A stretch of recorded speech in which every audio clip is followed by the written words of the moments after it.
Somebody described me as a numpty. I mean, somebody else described me as an amateur earlier, and I think if I have to plump between the two, I would say I'm probably closer to the numpty end of the scale than I am to the amateur end of the scale. It's been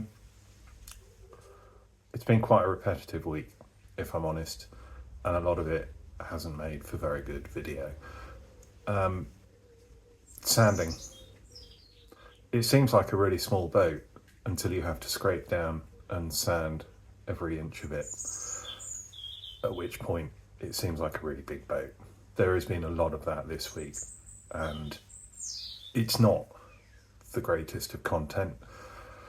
I could show 15 minutes of fast forwarded shots of my bottom and an orbital sander, but I don't really think that that's gonna make for great content. So just assume that that's still going on, and we'll worry about other bits and bobs in today's video. I guess probably the best place to start is to pick up where we left off last week, which is my taking out quite large chunks of fiberglass, some of them in the bottom of the boat, which is not ideal because I don't know a huge amount about boats, but generally speaking, having holes in the bottom of them isn't the greatest of ideas, because I was determined to save what I had previously thought was plastic, but it turned out to be metal fittings that were probably original. Now, I did get a bit of shtick in the comments for that. Somebody described me as a numpty. I mean, somebody else described me as an amateur earlier, and I think if I have to plump between the two, I would say I'm probably closer to the numpty end of the scale than I am to the amateur end of the scale. But that's fair enough. You know, I did say from the outset that I'm kind of feeling my way through this. The drains themselves in the cockpit did not lie flush with the actual floor of the cockpit. They were raised up by about that much. So when they go back in, I'm going to lower them. And at some stage, I think I kind of need to learn how to repair holes in fiberglass in a substantive way. So why not with these? Yes, I was perhaps a bit hasty.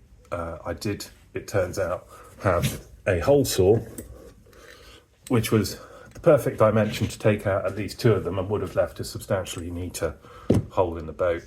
However, that boat has sailed, I guess one would say.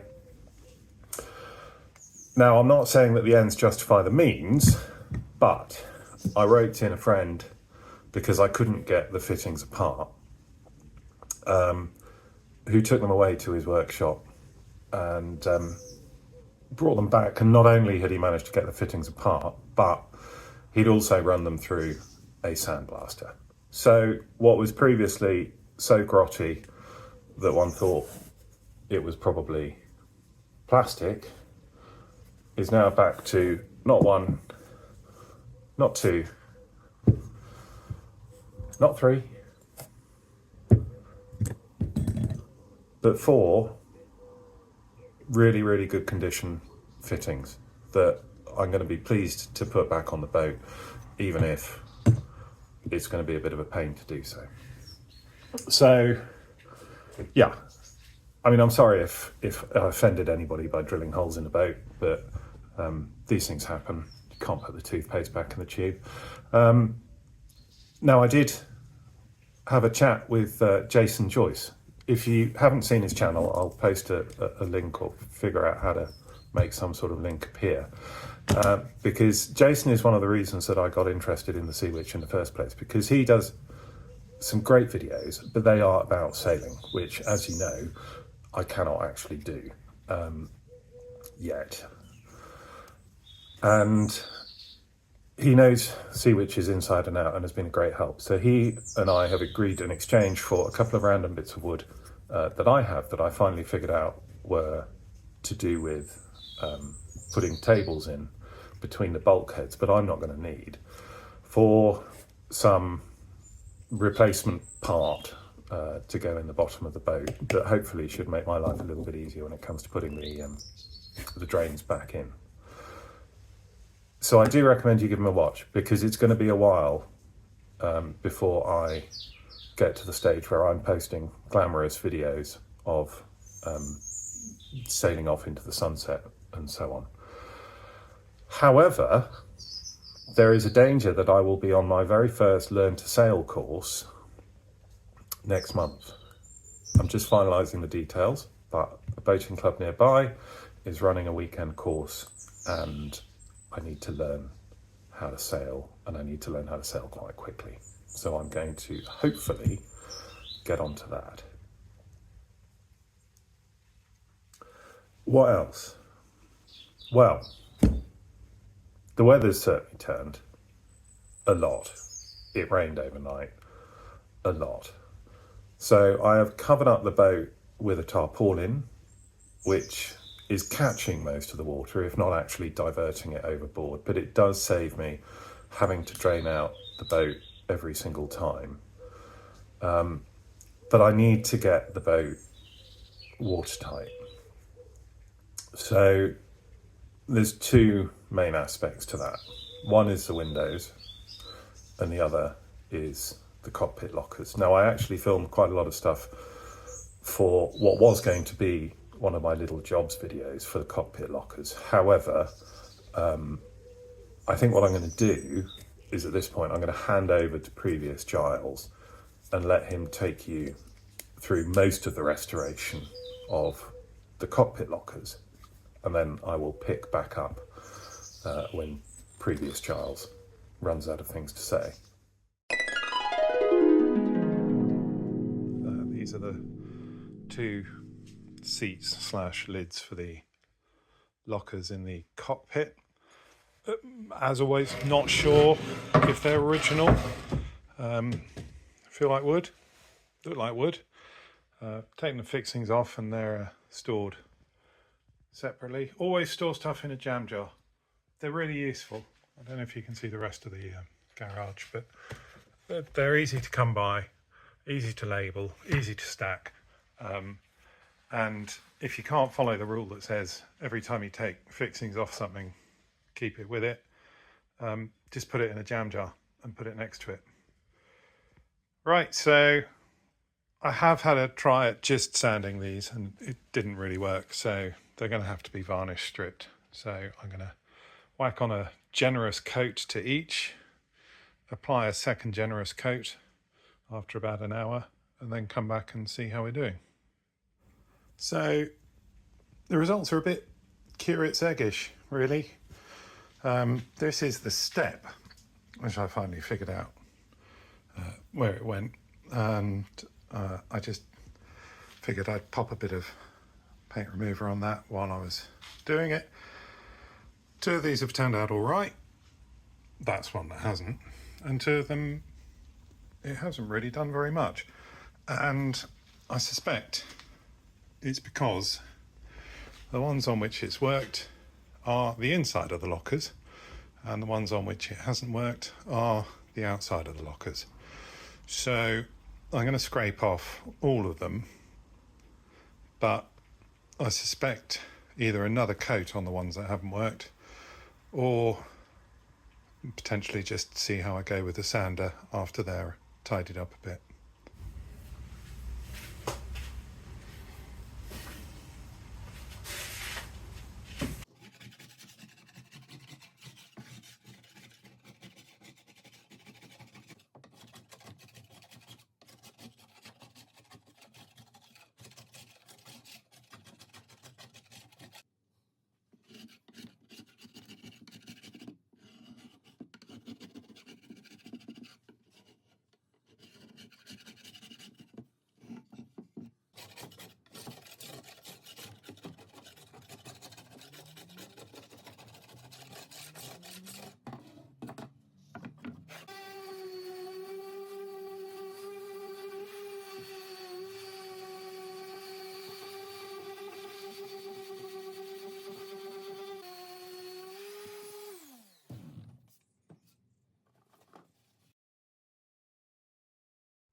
Right, so I'm going to use this piece as a bit of a guinea pig because this is the outside and this is the inside, and you will see that, well, first of all, the paint stripper worked much better on the inside than it did the outside.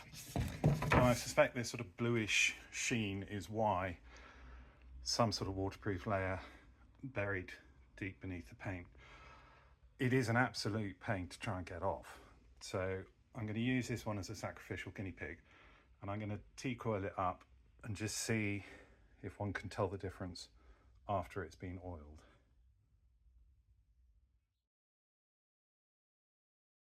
Right, so sacrificial guinea pigs aside, you can see that the application of the T-coil hasn't been particularly consistent. So I think it's probably a case of a bit more sanding, particularly around these sorts of areas. I think I must have left some sort of varnish or maybe epoxy underneath. It's more noticeable there as well. I think the lighter areas are where it's gone through, and the darker areas are where it hasn't. I genuinely don't know. Anyway, more sanding. Now, one thing I am going to add to what previous Giles has said before I reveal the finished results is a new rule, which is find your local builders merchant and patronise them. I mean, I don't mean go in and say, really nice shop you've got here. I mean, go in and use them, because, yeah, they may well be more expensive than shopping at Amazon or whatever, but A, local business, and B, you get help and advice that you just cannot get anywhere else. And a huge shout out to our local one, which is Paulette's just down the road, because I wish I'd gone in a little bit earlier, to be honest. I was talking to them about ordering some ply and various fixings and whatever, and mentioned that I was having real trouble with some of the contents of the cockpit lockers and scraping them off. And Matt there, who's lovely, asked if I had a an angle grinder and recommended this, which is a nylon preparation and stripping disc. It was about £4, and oh my god, it ripped through the paint and the varnish without damaging the wood. This alone on the cockpit lockers has saved me hours, and I wouldn't have considered. I didn't even know they existed, to be honest. So I certainly wouldn't have considered buying them. So yeah, new rule: patronise your local builders merchant. So let's have a look at where we are now with the cockpit lockers. It's still, even though they've been T-coiled, there is still patchiness, but to be honest, I think I'm going to live with it. There is one slight area where the underlying ply is visible. But I'm going to live with it because they are going to be covered up with something else. I'm not quite sure what. And one of them, not that one, this one, you will see, I don't know what it is about this one, but A, it's on the inside, I think, and B, no matter how much sanding or whatever, I just cannot get these white streaks. I don't know if they're glue, if they're epoxy, I've no idea what they are, but I just cannot get them out. So they are going to be covered up, be that with some sort of epoxy, some sort of varnish. I'd love to be able to keep the wood visible, but practically speaking, I don't think it's going to happen. But for the time being, they need to go back on. So hopefully, with the magic of video editing, I've got the parts over there, and there we go. Done.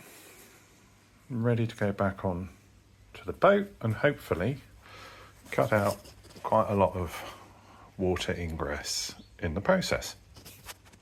So the cabin lockers is obviously one part of where water's getting in. The other part is the windows, which I took out a few episodes ago and which have been covered up with plastic to relatively good effect up until now.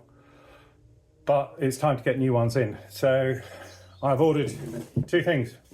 Windows, these are the old ones. They are just 5mm acrylic or perspex, not sure which. The two larger ones I've ordered in clear plastic. The two smaller ones at the front I've ordered in darkened plastic to avoid having to mess around with that sort of thing. I did consider ordering a full sheet of perspex and then cutting the individual pieces out, but changed my mind. But again, since they're all somewhat unusual shapes like this, what I've done is I've ordered larger rectangles, and then we'll use these as templates to cut around, hopefully without messing it up completely, to create 4 new windows. The other part is the seals. Window seals all seem to be relatively standard. There are basically 2 measurements that you worry about. You do it at this angle, you can see that we've got the top channel, which goes to the hull of the boat or the cabin. We've got the bottom channel, which holds the window. And then in here is a sort of, I don't know what the official, it's like a locking strip. So you have a special strip which you put in after the window's in place, which then just pushes everything and holds it a bit firmly. Obviously the dimensions vary depending on what the thickness of your cabin is and the thickness of the windows that you're putting in. These should be both 5mm, but on each side. But part of the reason that this has been leaking is that it is clearly considerably larger than 5mm on the cabin side, so that's been letting water in. So 10 meters of that is on the way to cut to size, and hopefully, if the weather's good enough, I'll be able to get all that done next weekend. So you should be able to watch that, if I can get it filmed and published in time, next Sunday. There are always lots of little jobs. Some of them I cover off in the little jobs episode. Some of them are so small that I don't actually really produce an episode around them. And sometimes I get some really valuable feedback. So a big shout out to AB, he knows who he is, for telling me that my dissing of this £5 polishing kit from Toolstation was perhaps a bit premature, and maybe the problem lay with the user, not the thing itself. What I'd been doing, because I didn't know any better, was putting this compound on, in this case, the vent to polish it, and then running over it with one of these discs. Now, what AB pointed out is that actually you do it the other way around. You put the polishing compound onto the disc, and then you use that to polish whatever it is. And the result is that the vent, which looked pretty decent at the end of the previous episode, looks even better now. So I'm very pleased with that. That will go back on. A couple of other little bits and pieces. The water inlet, the boat had one. It was slightly unusually positioned in that it was halfway down the port side, or the port side of the boat, and didn't lead anywhere. I should be able to edit in the picture. I managed to get it out. As with most of the deck fittings, they're taking a very, very long time to get out. And this should be how it looked before, and then after a little bit of sanding and quite a lot of polishing, how it looks now. So again, I'm very pleased with this, and this I will use. I'm not entirely sure how. I'm going to do a little episode later this week on planning of layout and basically where everything's going to go. Internal storage, external storage, electricals, lighting, batteries, all of that sort of stuff. And my gut feeling at the moment is that since I'm going to have an outboard at the back of the boat, I'll need a petrol tank for it on one side, in one of the cockpit lockers, and I think the proper place to put the water tank would then be on the other side to balance it out, which means I should be able to incorporate this back in. The only thing I can't figure out, and perhaps somebody who knows about these things can mention it in the comments, is, well, it's two things really. One, when it's flush, fully screwed in, there should be something that presumably inserts into these two larger holes to allow you to open them. Not sure what, some sort of spinny device or some quirky key, don't know. And then the smaller hole, I'm wondering if it's just pressure, if you're filling up a closed container and then you're using a foot pump or whatever to pump water out of that to the sink, if that just allows a release of pressure so that you can continue pumping. Or the only other thing I thought it might be was to have some sort of stopper inside which then attaches to this to stop you accidentally dropping the lid or the cap overboard, which is something I can definitely see myself doing. I do have a couple of other little jobs that I have worked on. So the step, bear with me. The step featured earlier on with the cabin locker tops. This is what it looks like done up. T-coil, fiddle backs. Again, not really sure how it's going to finish. Now the two little strips of wood that were on one side, on each side, sorry, were no use. They disintegrated. So what I do have in the garage is a pretty decent supply of wood.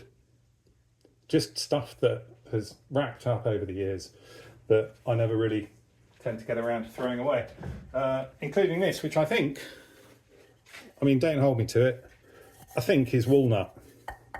It's definitely a hardwood of some kind. I also have, and you can see it over there, a big old bandsaw thing that I bought about 15 years ago for 50 quid, and it is still going.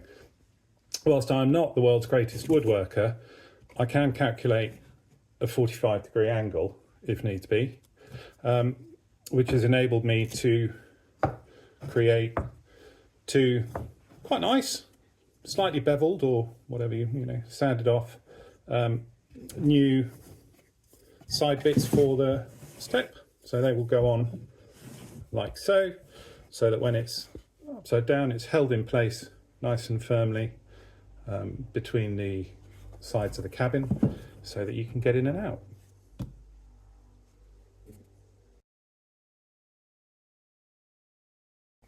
Finally for today is something that I'm planning a little bit ahead. I think the windows have probably got to go in first, which is that the bilge has got separators. They look to be wood encased in fiberglass that both separate the bilge into sections to prevent water rushing backwards and forwards, which would destabilise the boat, but also to give some sort of structure to the cabin sole, which I think is the technical term. I'm getting better at these technical terms for the floor of the cabin. The problem is that it means the water might collect in one section of the bilge and not the other, and the solution appears to lie somewhere with this and this. So if we imagine this block of wood is one of the supports, what I'm going to do is use this to drill a hole through it and then line that hole with a bit of hose. Probably will need a bit of persuasion to go through, so I might have to make the hole a little bit bigger. And it won't structurally affect anything. I will seal it, and I do have lots of these little jam jars, lots of these little pipe clips, I'm not sure what they're called, that will enable me to just secure it and seal it so that no water goes where it shouldn't.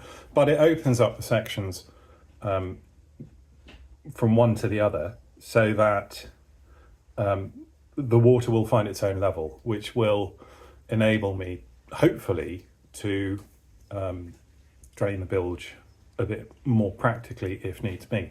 On that note, I think I hinted at it when I tried out the bilge pump, I think that the bilge pump that I've got is probably too high profile. It takes up too much room. So I may look to try and find a low profile one which will fit underneath the cabin sole and still do pretty much the same job. And I think that's it. You haven't seen me doing a huge amount this week, but in all honesty, that's just because all the things that I've been doing wouldn't really make for great viewing. So you kind of have to trust me that stuff is going on in the boat itself, and hopefully this time next week I'll be in a position to share a much cleaner, a much smoother, if maybe not painted, but potentially painted interior of the boat.